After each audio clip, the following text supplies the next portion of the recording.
Hola clase, entonces, como lo he dicho antes, hoy nos estamos enfocando en los personajes de una obra de teatro.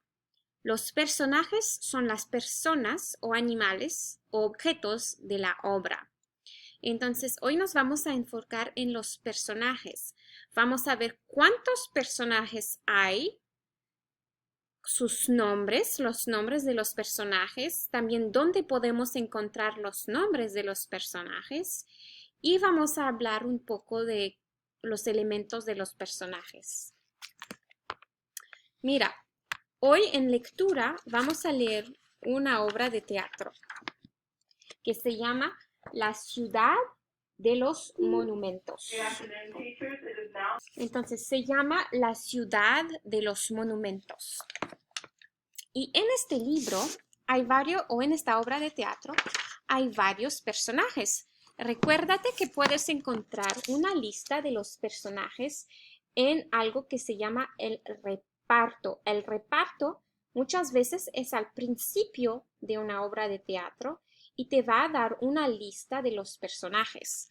Entonces, aquí tengo mi página del título, La ciudad de los monumentos, y si yo giro la página, luego voy a encontrar el reparto. ¿Puedes ver el reparto aquí?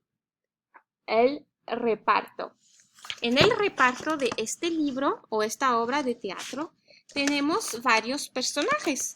Vamos a contar los personajes. Tenemos 1, 2, 3, 4, 5 y 6. 6 personajes. Y el reparto también nos dice los nombres de los personajes. Tenemos papá, mamá, Jeff, Deb, ¿qué más? Abuelita y el narrador.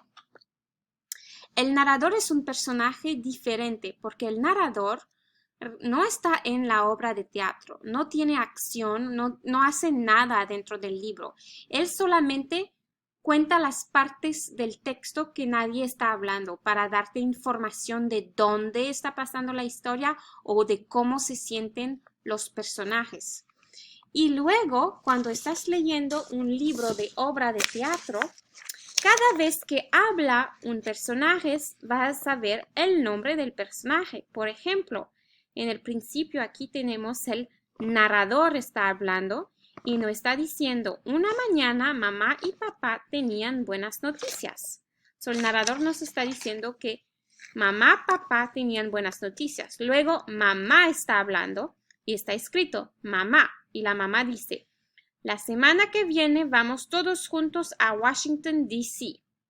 Y luego tenemos otro personaje que habla y dice Jeff ahora. Ahora Jeff está hablando y Jeff dice, ¿hay un parque acuático ahí, mamá? Está haciendo una pregunta. Y luego mamá está hablando y dice, no lo sé, pero sé que hay un río importante. Y luego Deb, la hermana, está hablando y dice, el río Potomac. Entonces, los personajes a través del libro andan hablando y cada vez que hablan, el libro va a escribir el nombre del personaje para que tú sepas quién está hablando. Porque si no había los nombres, tú no podrías saber quién está hablando. Entonces necesitas los nombres para saber quién dice qué. También a través del libro los personajes van a tener sentimientos, van a hablar de lo que están haciendo. Todo estos son los papeles de los personajes. Cuando yo estoy leyendo el libro hoy, quiero que tú prestes atención en cuál personaje está hablando cada vez y cómo se siente el personaje y qué tipo de cosa está haciendo el personaje.